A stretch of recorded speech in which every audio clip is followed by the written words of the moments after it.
Tonight, we're bringing you Bruce Gagnon, who is, I'm excited to see again. It's been a while. He is the coordinator and a co-founder of the Global Network Against Weapons and Nuclear Power in Space. He has been organizing since at least the early 80s, including the largest peace protest in the history of the state of Florida, where over 5,000 people attended. He's spoken all over the world about a number of peace-related issues and at a number of colleges and universities. He's also been featured by Rob Shetterly, who was our fall fundraiser speaker a few years back in his series, Americans Who Tell the Truth. He was an initiator of the Bring Our War Dollars Home campaign in Maine that has done work throughout New England on transferring money from wasteful Pentagon spending to supporting human needs here at home. And tonight, we're going to hear from Bruce about his trips to Russia and a little bit about the demonization of Russia that we've seen over the past few years. For those of you who are just joining us, this is a live streamed program and a recorded program. So if you're uncomfortable having your name or image on the internet, feel free to change your name and turn off your camera. So without wasting any more of your time, I'm going to turn it over to Bruce, who is going to tell us, is Russia really our enemy, Bruce? Thank you, Will. And let me just say good evening to everyone and thank again New Hampshire Peace Action for the invitation. What I want to do tonight is shine a light on what the overall U.S. military strategy is today as it relates to Russia and that particular part of the world. But first, just a little bit about myself, my own background.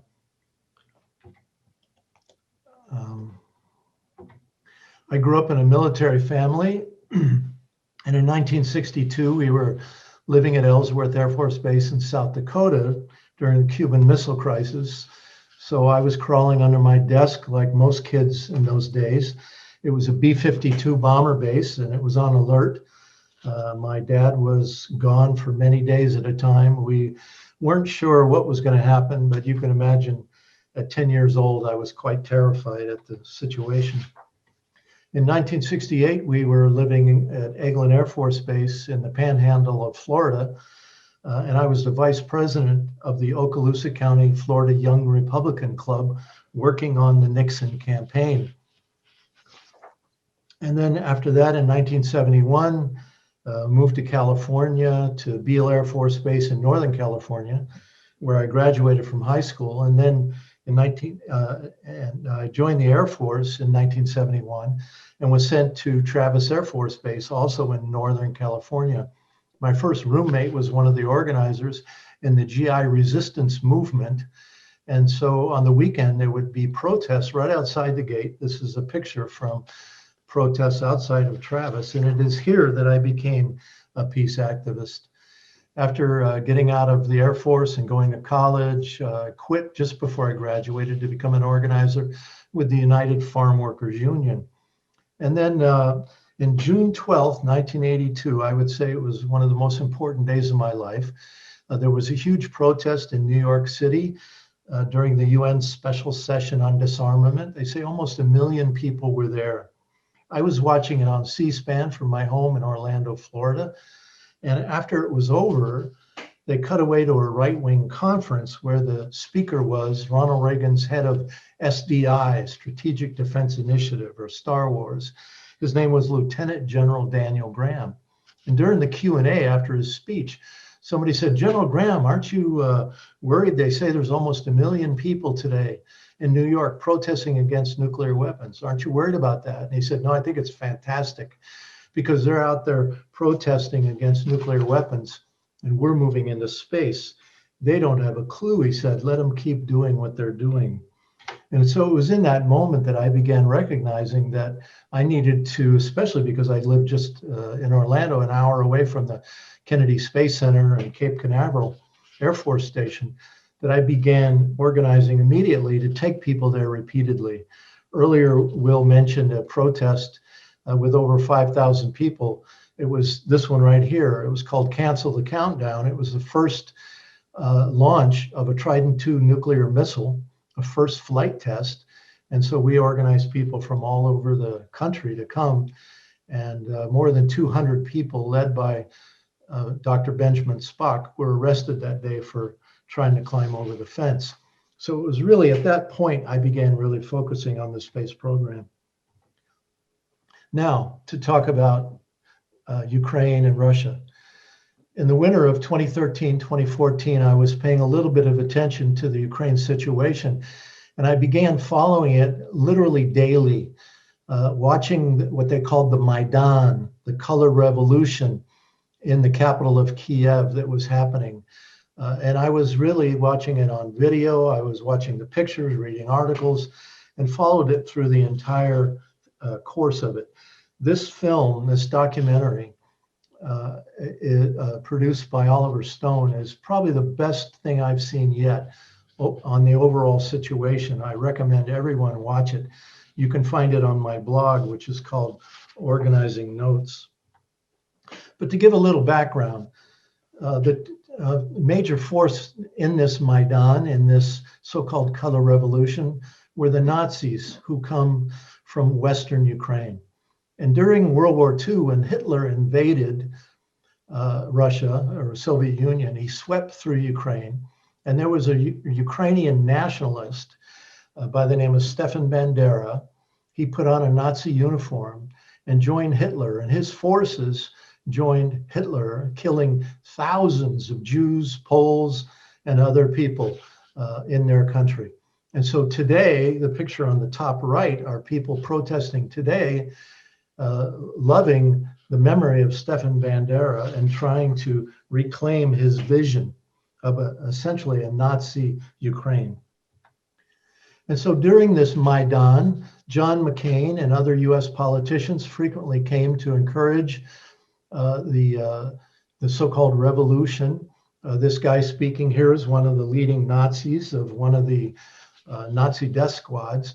And on the right, you see Victoria Nuland, who was Hillary Clinton's Assistant Secretary of State for European Affairs.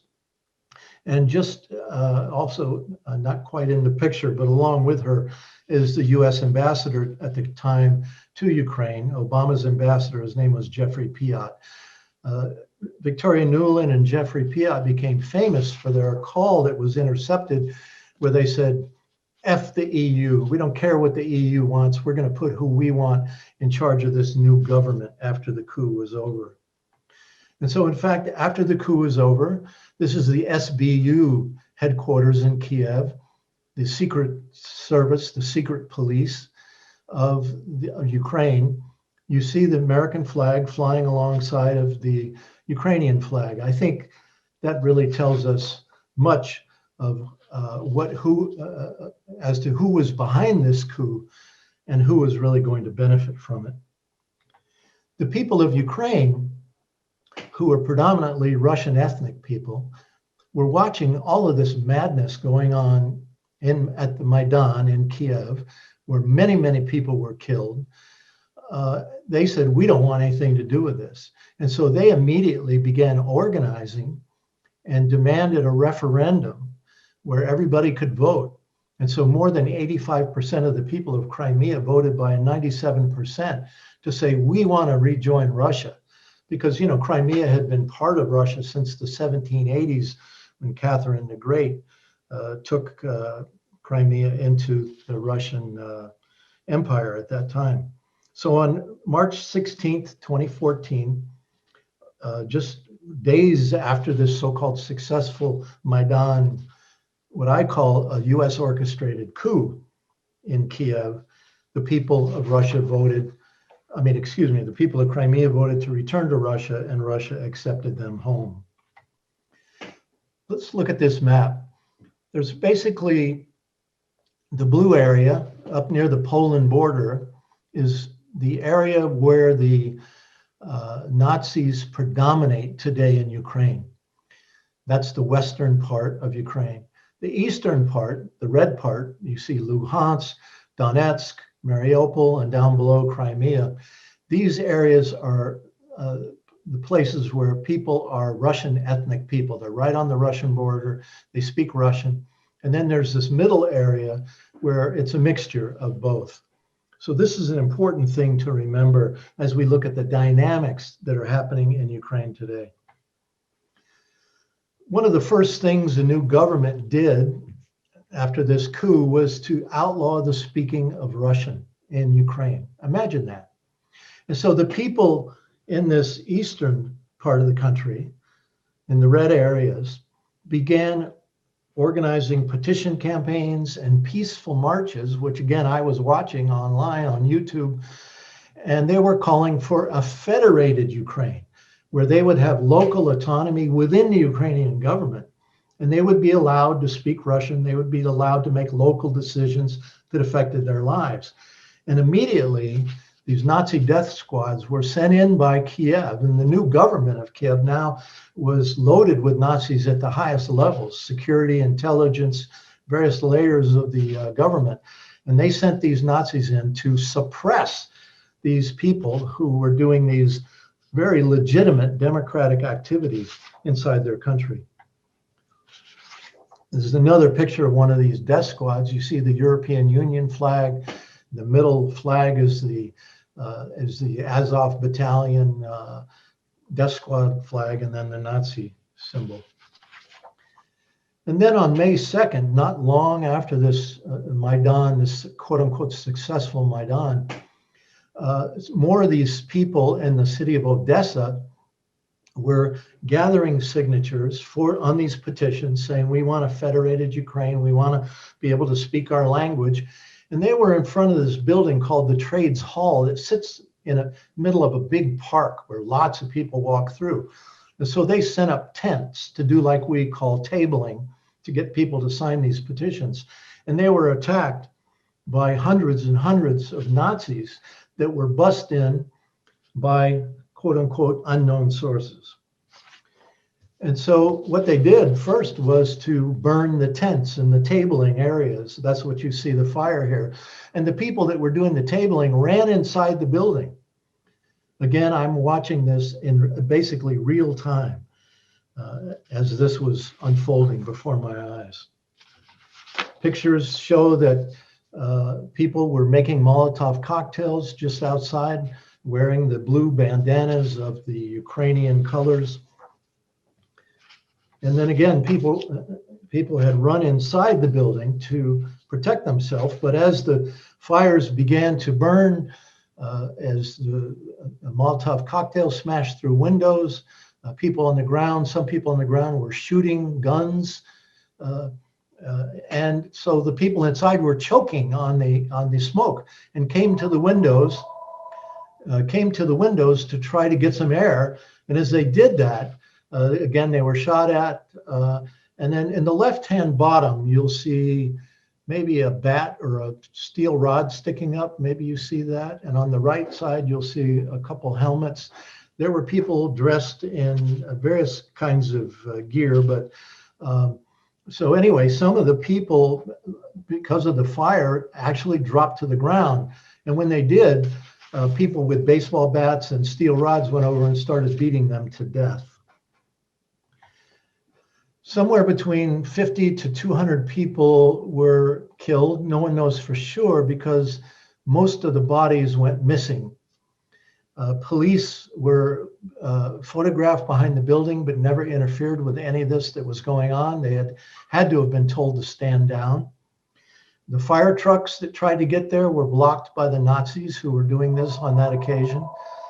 And so the bodies that were taken away were some people alive, some people injured, some people dead, were never recovered. And many people, it was believed, were taken to the dungeons of the new right-wing Kiev government. In May 2nd, 2016, the mothers of these disappeared held a rally. They wanted to go right up to the building and plant flowers, but the Azov battalion was guarding the building. The Nazi battalion was guarding the building and wouldn't let the thousands of people that came Myself and two other Americans went there as an American delegation to be a part of this thing. As we were driven on a bus along with the mothers, Nazis along the side of the street were throwing rocks at the windows of the bus. But anyway, we ended up going there, but not able to get to the building. Soon, I learned from one of my friends, Regis Tremblay, who's pictured on the right in this picture here. He's from Maine. He now lives in Crimea. His son, who's in the U.S. Army Special Forces stationed in Colorado at Fort Carson, was sent to this base in Western Ukraine, the place where the Nazis predominate, in order to train the Nazis that were being taken to this place and then put into nice new American uniforms, because people were starting to talk about the Nazi death squads and they wanted to kind of dress them up and provide some cover for them. So this is actually a video. At the bottom, you see on the road, Ambassador Piot's trip to Kameletsky. Piot is, again, Obama's ambassador to Ukraine. He goes there. It's a video you can Google, On the Road, Ambassador Piot, and watch it. He goes there and he talks about how NATO is building this state-of-the-art training center to train the Ukrainian forces. And then after that, they were sent off to eastern Ukraine, to the Russian border, to kill and their fellow citizens, whose only crime was that they spoke Russian. They were ethnic Russian people. Here's a picture of some of these Ukrainians being trained. And you might notice some of these politicians. Starting in the middle, Lindsey Graham, a Republican from South Carolina. Next to him to the right, John McCain, Republican at that time from Arizona. Next to him, Senator Amy Klobuchar, Democrat from Minnesota. And next to her is Representative Marcy Kaptur, Democrat from Ohio. So it's clear to me that this is a bipartisan policy that we see unfolding today in Ukraine, supported by both parties. And one of the reasons I would submit to you for this situation that is happening today is that Russia and many European countries have banned GMO agriculture. And so Monsanto was able to get a law passed in Ukraine that now is requiring the Ukrainian government, which is essentially become a failed state because their economy has collapsed, in order for them to get money from the IMF and other international donors, they have to begin selling off their incredible soil to big agribusiness corporations like Monsanto. So seeing all this going on around me, I was really wanting to take people there, because even people in the peace movement, I was so distressed at how much they were swallowing this demonization of Russia. You know, it reminded me of the Iraq War in 2003. You remember all the demonization of and the lies about Saddam Hussein and the weapons of mass destruction, New York Times, Washington Post, MSNBC, CNN. Well, the same thing is happening here. And I'm saying, why are people swallowing this? Haven't they seen this movie before? And so I organized a group of 25 of our members and friends, an international group of Global Network supporters. And we went to Moscow, Crimea, and St. Petersburg in 2019. This is a picture of us meeting with Russian Veterans for Peace, which has been in existence for many, many years. They came and spoke to us at our hotel in Moscow, as did many other different kind of speakers that we arranged to hear from while we were there. This is a remarkable picture of a subway in Moscow. The subways are all beautiful and all decorated. But in many of them, you see wonderful monuments, I guess you'd say, to those that fought the Nazis and to workers, farmers. It's just really a beautiful situation. But all over the country, you see these honorings of the workers, the peasants. While we were in Moscow, we went to this amazing museum, the World War II museum. And I was really struck by this picture on the left, East meets West. a picture of an American and a Russian soldier. You know that the Russians suffered terribly during the Nazi invasion. 27 million people in the Soviet Union were killed at the hands of the Nazis. And so the Russians really wanted to be good friends with the Americans. But as soon as World War II was over, the nuclear bomb was exploded in part as a warning to Russia that you better stand down or we will take you out. This picture on the right was an amazing thing. There were several rooms in this, huge rooms in this museum where they had these massive paintings of life during the Nazi occupation. And this is one of the cities. I think it might be St. Petersburg, but I'm not certain. From Moscow, we went on to Crimea. We happened to be there on May Day. And so we were invited to participate in the May Day parade. We learned that in Crimea, the picture on the left, there are many, many, many different nationalities that are very much honored. And apparently they receive funding from the government to do cultural things. They really cherish the various differences amongst the people. So we had the honor of being in this parade and meeting some of these people. On the right, the Veterans for Peace flag being carried in this parade on May Day as well in Crimea. Following that parade, we were invited to this meeting of Crimean leaders. They spoke. They invited 4 of us to speak, and we shared our story. They shared their story. It was a really wonderful meeting. What we talked about a lot was building bridges between the peoples. From there, we went on to St. Petersburg, which is a glorious city, unbelievably beautiful. But there we learned that during the siege of Leningrad, as it was called during World War II, that the Nazis occupied the city of Leningrad or St. Petersburg for 872 days. So that's quite a long time. And during that time, 650,000 people died of starvation at the hands of the Nazis. So this place here is a huge mass grave where you see each of these stones has a year of when these people died. It's just a really, really gripping memorial to the people. As it turned out, we were there on May 9th in St. Petersburg, which is Victory Day, the day they celebrate the defeat of the Nazis. Again, the Russians played an instrumental role. You know, in the last couple of years, you know, every year on the days of remembering the end of World War II, the European powers, the Brits, the French, the Americans, they go to France, to Normandy, and celebrate the invasion against the Nazis. But in the last 2 years, they didn't even invite the Russians to be a part of that. This demonization has gone that far that history is being rewritten to essentially take out the contributions of the Russian people in the end of World War II.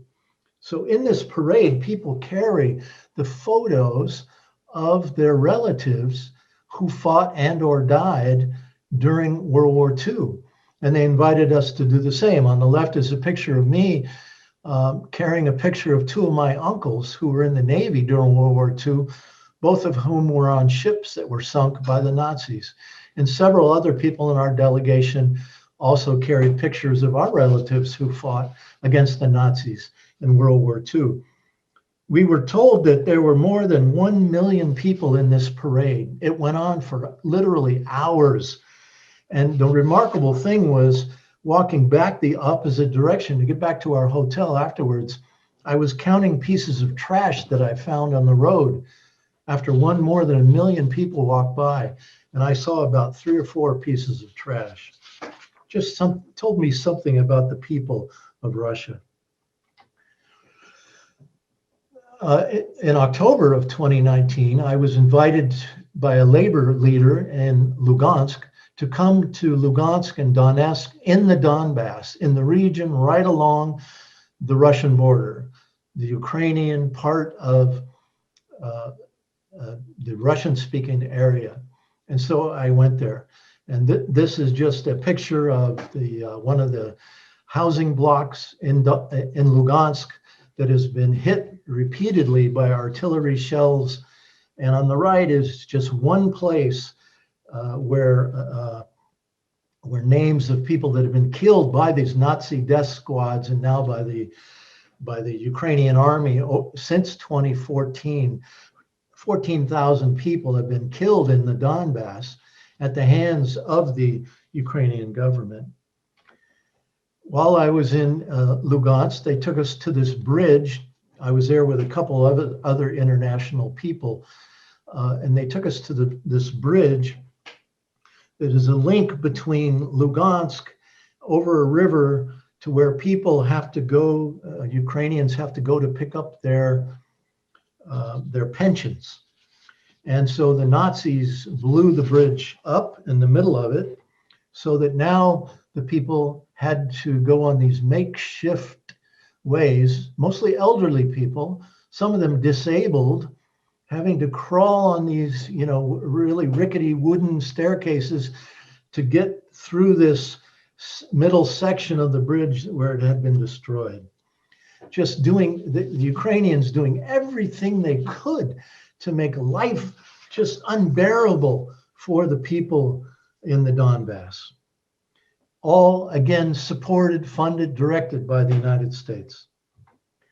This is Donetsk, the other big city in the Donbass, another apartment block that has been shelled and now is abandoned because people couldn't afford to live there.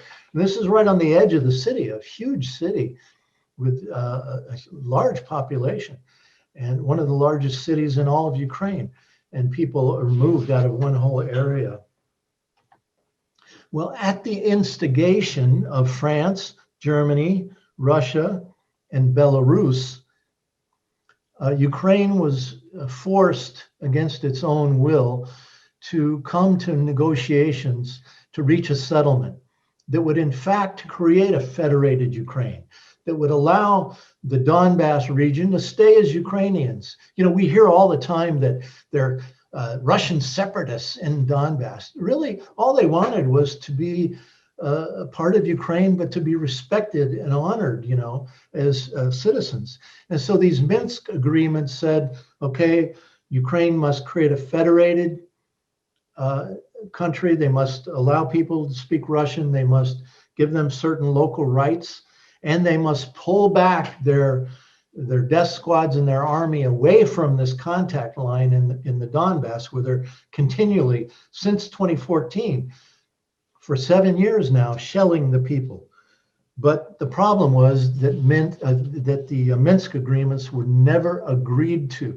Even though they were signed by Ukraine, Ukraine never honored these agreements to this very day.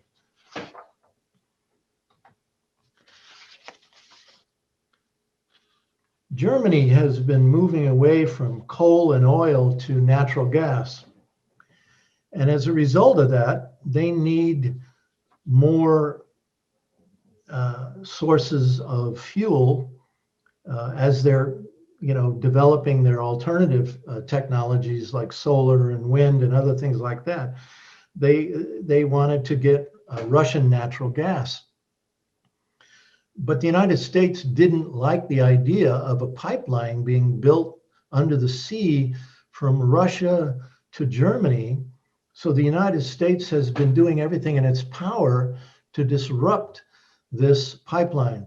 And so many of these provocations against Russia, many of these demonizations against Russia, is to try to stop Germany and Europeans from buying natural gas from Russia. Instead, the United States is recommending that those countries buy liquefied natural gas, frack gas, from the US that would be shipped on tankers across the ocean at a much higher expense. But this is what we see, one of the tensions going on today. So let's get a little more detailed into this. Why is Russia really truly being demonized? At the top of this document, you see the Rand Corporation logo. This is a Rand Corporation study that calls for the balkanization or the breakup of Russia into smaller countries. The reason being that because of climate crisis and the melting of the Arctic ice, the Western oil corporations want access to the Arctic so they can drill, baby, drill. And as it turns out, Russia has the largest land border with the Arctic of any country on the planet. And so the Western oil corporations, as this Rand Corporation study lays out, wants to go in and break Russia up into constituent countries, making it easier for these oil corporations to have access to this massive land border. Well, you know, after the fall of the collapse of the Soviet Union in 1991, at the time George Herbert Walker Bush was president, his Secretary of State, Jim Baker, made a deal with Gorbachev of the Soviet Union that NATO would not expand 1 inch towards Russia. This was an agreement that had to be made in order to get the former Soviet Union to agree to the reunification of Germany. And so the Soviet Union was promised that NATO would not expand. And so as a result of that, the Soviet Union disbanded, remember their Warsaw Pact, Eastern European alliance. They got rid of it completely, saying we don't need it anymore. We've been promised by the US, by NATO, that it won't expand. Everything should be fine. Well, Bill Clinton broke the promise when he was president, began what he called Nato Enlargement. And so today we see NATO is on steroids. These dark blue colors on the left showing how NATO has expanded right up virtually to the Russian border. And now is holding war games annually. The one on the right, Anaconda, that's 2016, a war game that was going on in Poland that the US and NATO were running. This document on the left is a US military document showing the various forces, the war games that they've been holding, again, right up in this eastern part of Europe, very near the Russian border. And the one on the right showing US war games up in the Nordic region, Norway, Sweden, Denmark, Finland. Picture on the left is Norway, a NATO war game there. And what we've learned is the US has created a weapons hub in Norway right near the Russian border, because Norway has a border with Russia, where after these war games are over, they leave a lot of this heavy equipment there at this weapons depot for future use. And the picture on the right is Poland, when US NATO hold war games on the Poland side, the Eastern European side, near the Russian border. The US has created a base in Poland where they're leaving these heavy equipment as well for future use.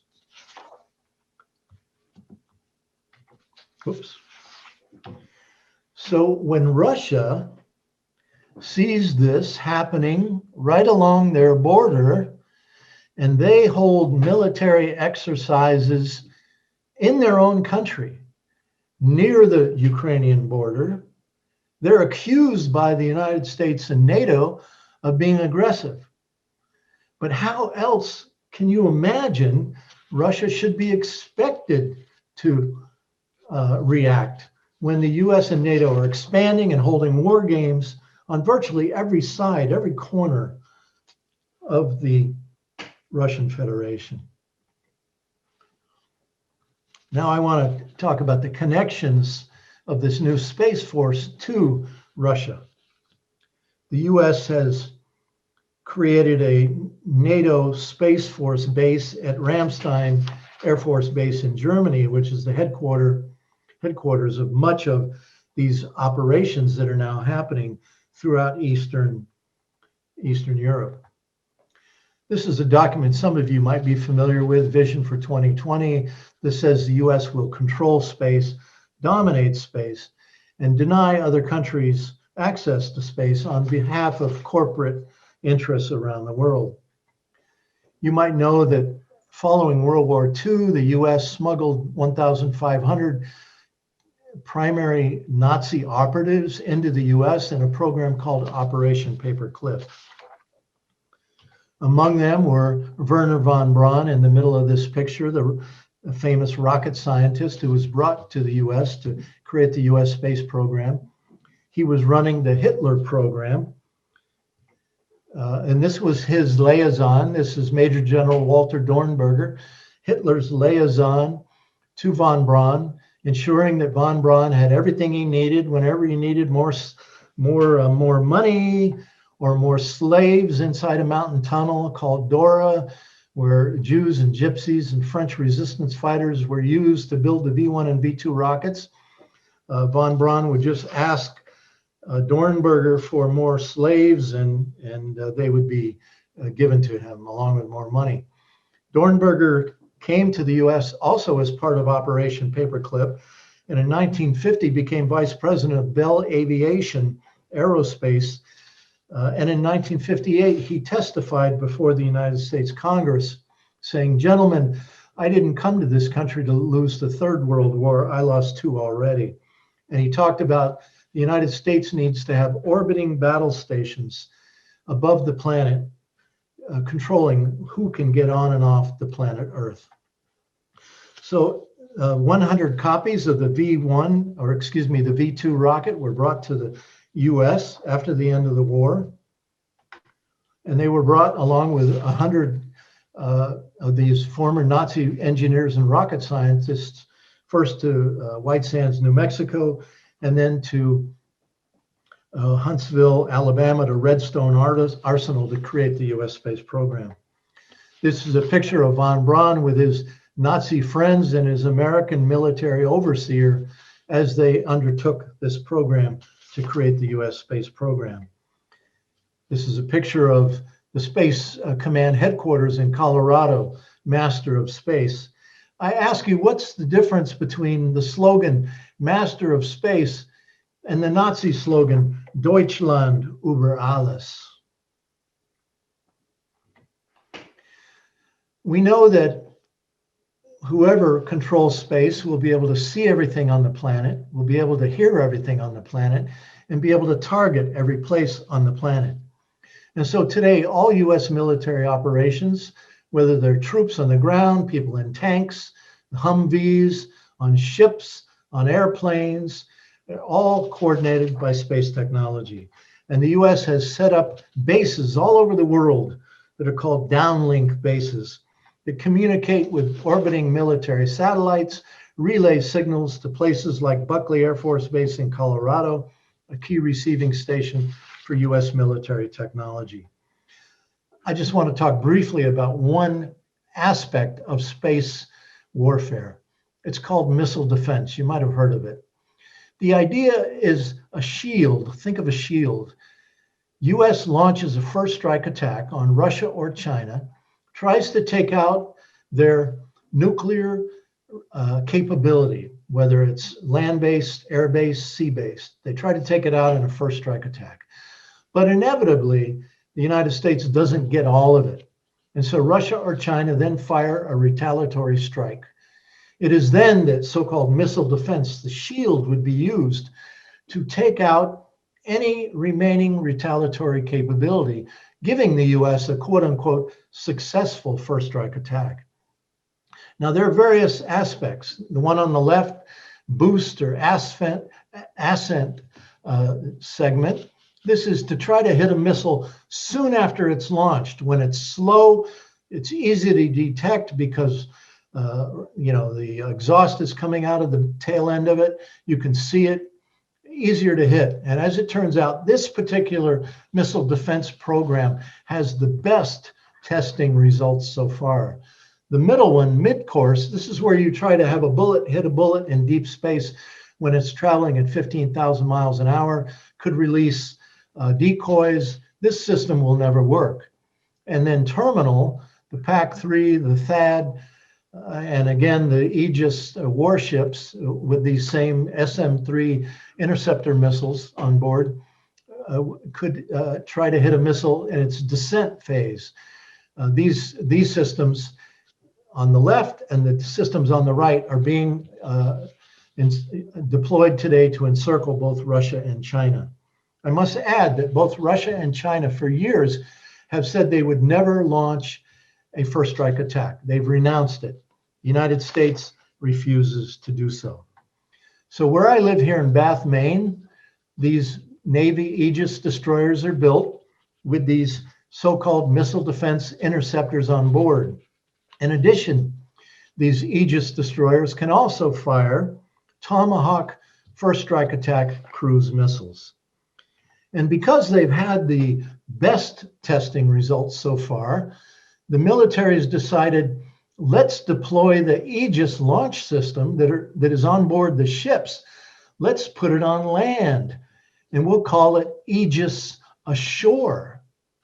And so today, a Aegis Ashore launch facility has been built in Romania, very near the Russian border, built by the U.S. Army Corps of Engineers. And in addition, one is now underway being constructed in Poland. And both of these facilities then would be able to launch after a U.S. first strike attack, very close to the Russian border. They would be able to try to take out Russian nuclear retaliatory responses after a U.S. first strike attack. And they would be able to hit them in the boost phase because they would be close enough to hit them soon after they were launched. As they were slow, as exhaust was coming from their tail, easily detected, much easier to hit and destroy. And from this same launch platform then in Romania and Poland, Tomahawk cruise missiles, first strike attack weapons, nuclear capable, would also be able to be fired. You just hit a switch, change the launch device on it, and you can fire either the missile defense shield interceptors or the Tomahawk cruise missile first strike attack weapons. They could reach Moscow, they could reach various command control sites inside of Russia. And so I ask you, dear friends, how is Russia to respond? It's the Cuban Missile Crisis in reverse, except this time the American people know virtually nothing about it at all.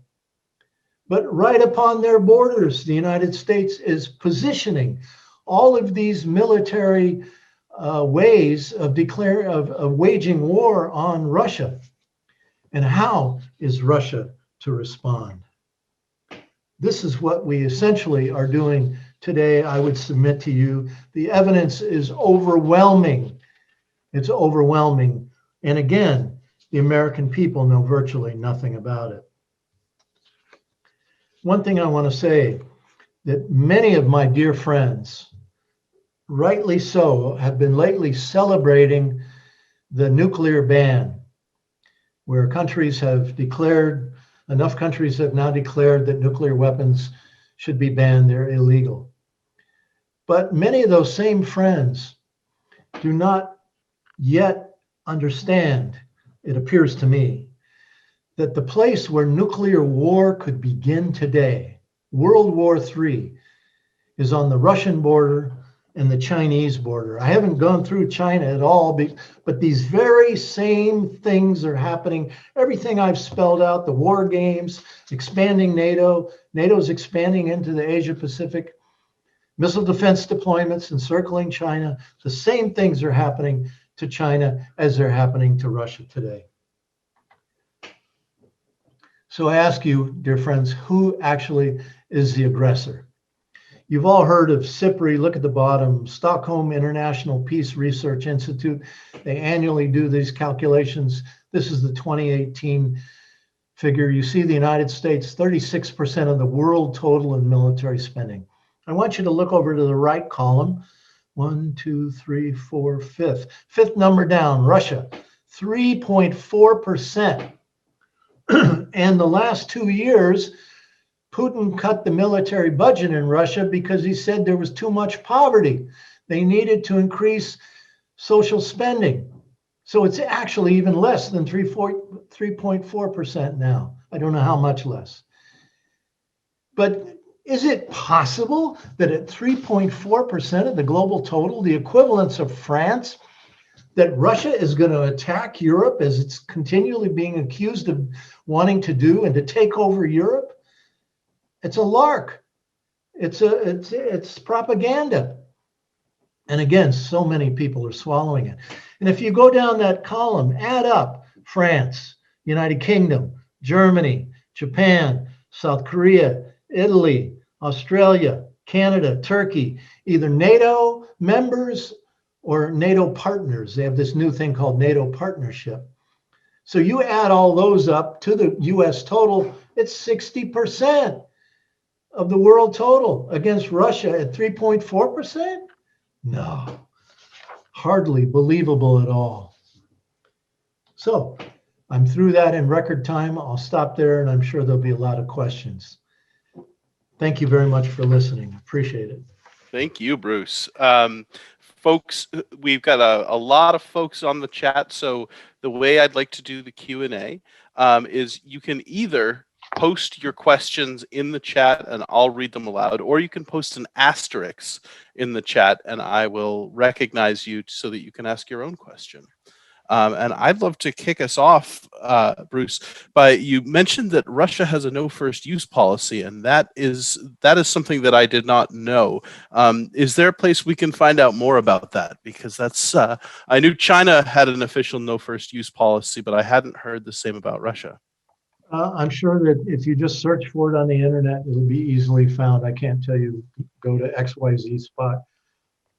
Russia has said that if they were attacked by nuclear weapons, they would indeed retaliate. Putin has said, and this is a direct quote, "What kind of world would it be without Russia?"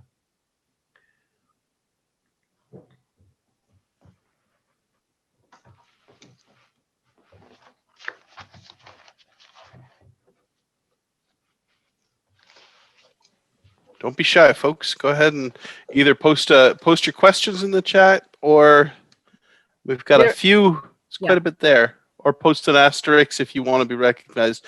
And I don't know, Amy, have you been watching the chat? Are there questions there to? There are. Okay. So moving up, I see one from Jim. It says, what I remember from years ago was after the Soviet Union ended, Boris Yeltsin was in charge and Lawrence Summers came in to help with the economy. Summers wanted a no regulations, free market economy, which resulted in a terrible economy and gave rise to Putin. How accurate is what I learned before? Thanks. Exactly. They call it the Harvard boys. They were sent in to essentially privatize Russia, get rid of communism, get rid of state ownership. They created chaos. The death rate increased dramatically. So Yeltsin was an alcoholic. He was a puppet of the United States. And the country was everything that the United States wanted, you know. Then Yeltsin left, and he picked this young guy that nobody knew named Vladimir Putin, who was a respected bureaucrat in St. Petersburg, where he was from. And he was known for being honest and very direct, not corruptible. The story was he didn't take bribes. He was made sort of an interim president. They didn't expect he'd be there long. And the first thing he did was to hold a meeting with a lot of the leading oligarchs who had benefited from this privatization. They were buying up various industries in Russia. And he met with them and he said, you're going to pay people fairly. You're going to treat the workers fairly. You're going to take good care of them. And if you don't, I'm going to have a problem with you. If you do treat them well, we won't have a problem. Some of the oligarchs began saying, "Who the hell are you to tell us that? We're rich now. We'll do whatever we want." And so Putin prosecuted them for various crimes, and they then began this first series of calling Putin this horrible dictator that blah blah blah. The Russian people actually have consistently voted for Putin over and over again because he brought great stability to Russia. He's rebuilt their economy dramatically and returned their sense of pride. And they have a very long, rich, beautiful culture in their country. They're very proud of it, and they were very embarrassed and sad and just depressed over the collapse of the Soviet Union and the destruction of their economy and everything else. So they really are very fond of Putin today. All right. Michael Hoey asks, could you talk more about the incorporation of former Nazis, such as Reinhard Gehlen, into the U.S. military, intelligence, and industrial complex? Reinhard Gehlen is very important. He was Major General, Hitler's head of intelligence in the Eastern Europe up to the Russian border as Hitler was invading the Soviet Union. He was brought to the U.S. By Allen Dulles, who created the CIA. He was made after the reunification of Germany. Imagine West Germany now, this new country, this reunified Germany rather.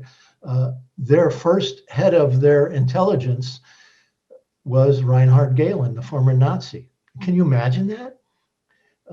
Why was he made a former Nazi? Because the U.S. wanted him in there. Gehlen, his story to the U.S. was, I have a rat line of fascists throughout Eastern Europe, right up to the Russian border. Guys like Stefan Bandera that I talked about early on from Western Ukraine, this Nazi sympathizer. So Gehlen said, if you bring me into the CIA, I'll share my rat line with you, and we'll use that to destabilize the former Soviet Union. And this is one reason why Stalin was so paranoid and was, killing his own people and everything else, because he knew that this rat line was put into operation on behalf of the U.S. following World War II. And Reinhard Gehlen was the guy that made it all possible. Next question from Will Thomas, our state coordinator of Vets for Peace. Will asks, Bruce, have you actually sent some of these documents to our U.S. senators and asked them to respond to what the U.S. is doing to encircle Russia and China militarily? And if the corporate media is aware of what the U.S. is doing, is that proof that there really is a military, industrial, congressional media complex? Well, the second question first, of course, absolutely. Eisenhower was right. We have a corporate dominated media. I've seen the change just in the last 25 years. Used to be I could get on CBS News. I'd be driving down the road in Orlando, Florida on some of my space protests. I could hear myself interviewed on CBS News. But today, those days are long gone. We can't get on any mainstream media anymore. We rely on alternative media and Zoom webinars. So have I sent these documents to politicians? Frankly, I don't waste my time with people in the Capitol in Washington because they're immune to it. Even my liberal Democrat Congresswoman, Shelley Pingree from Maine, she's on her knees asking for more money for these Navy Aegis destroyers all the time. They don't want to talk to us. They don't want to hear from us. So I spend all my time talking to the people, trying to organize and educate the people so they understand what's really going on. And I'd love to just insert another one of my own questions, and they're coming in on the chat pretty quickly now. But I would love to hear a little bit. So our media really focused in on Russiagate for the last 4 years, give or take. This idea that Russia and Russian intelligence meddled in the 2016 presidential election. What do you think? it's been really amazing to me because I think peace activists usually run in what we might call liberal circles, and most people who define as liberals tended to really focus on that and believe that even after we knew that that really it amounted to a few $1,000s in Facebook ads from Russian IP addresses. Can you talk a little bit about Russiagate and how it became so forward in our media and in our discourse? Well, first of all, I want to say that as far as I'm concerned, there's never been any real evidence of Russia hacking Russia, messing with our elections, any of that stuff. And where I get my firm belief of that is from VIPS, VIPS, Veteran Intelligence Professionals for Sanity. People like Ray McGovern, who was a former CIA analyst, briefed a series of US presidents, the Daily Briefing, various NSA, CIA, FBI people who have created an organization. If you go to Consortium News website, you'll see all the time their writings, Veterans Intelligence Professionals for Sanity. They've all studied this hacking thing repeatedly. One of the, Benny is his name. I can't think of his first name, but Benny, the former, one of the leading NSA guys, studied the whole Democrat files, documents, hacking that Russia's accused of, said it never happened. Russia didn't do it. It was downloaded on a disk by someone from the inside. So anyway, I think they really clearly put that to rest. Aaron Matei, who many of you know, a good progressive journalist, has done absolute wonderful journalism on this whole story and has also put it to rest. In the end, the Russians understand that having Trump or Biden or Obama doesn't make a big difference. Putin keeps saying the United States is treaty averse. The United States is pulling out of all the treaties, the ABM treaty that used to outlaw missile defense. George W. Bush pulled out of it, and a whole slew of treaties since that time the U.S. is pulling out of. Why? Because the U.S. doesn't want any restrictions on its ability to control and dominate, whether it's in space or on the earth below. And so I think this is the story. This is what's happening today. Next question from Richard Fersman. What about the darker side of Russian history? Stalin's participation in invading Poland, mass starvation of Ukrainians in 1932 and 1933, Nazi scientists captured and working with the Soviet Union, neo-Nazi groups that exist in Russia, poisoning of opposition, disappearance of reports, and more? Well, it's a lot to unpack in that suitcase. But let me just say, I'm not a defender of Stalin, and I'm not trying to, but I do want to remind people again that when Reinhard Gehlen, Hitler's military intelligence guy, joins with the United States and is essentially re-engaging his rat line of fascists throughout Eastern Europe, Stalin's going to be a little bit paranoid, and everybody after him, not just Stalin, okay? But sure, Stalin did some bad things. There's no doubt about it. And even, if you read about Khrushchev, he laid it all out during his time in power. He disclosed to the Russian people that Stalin had done many of these terrible crimes. So even during the Soviet Union, it was acknowledged that this was done and this was a real problem. I don't buy the whole poisoning shtick. We keep hearing about Navalny in jail, but we don't hear about what the United States and the United Kingdom are doing to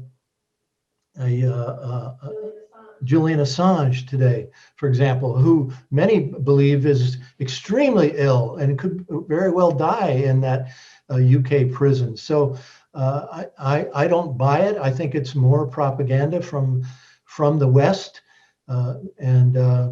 But people can make up their own mind about those kind of things themselves. Well, unfortunately, we have gone past 8 o'clock, and that is our cutoff, and so we are out of time. But Bruce, thank you so much for being with us, sharing the stories of your trips to Russia and all of your research on U.S.-Russia policy. Thank you all for joining us and being with us tonight. You may note that this is a free program to everyone, and we keep it that way by through donations. So if you feel so inclined, feel free to visit our website and check out our donate tab, and also you can see all of our prior live streams. For our next few Mondays, it's every other Monday, we have Michael Ferber on April 26th. He'll be talking about nonviolent theory in action. On May 10th, we'll have Fawn Gaudet and Catherine Safitkas, who are going to talk about the war on bees and agriculture. And on May 24th, you can join us to hear Griffin Sinclair Wingate, a former NHPA youth, who will talk to us about organizing through a multi-generational lens.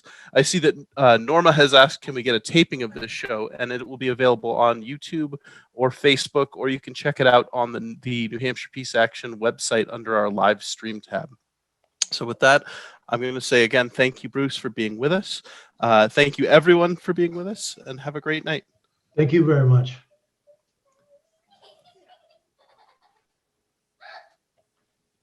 You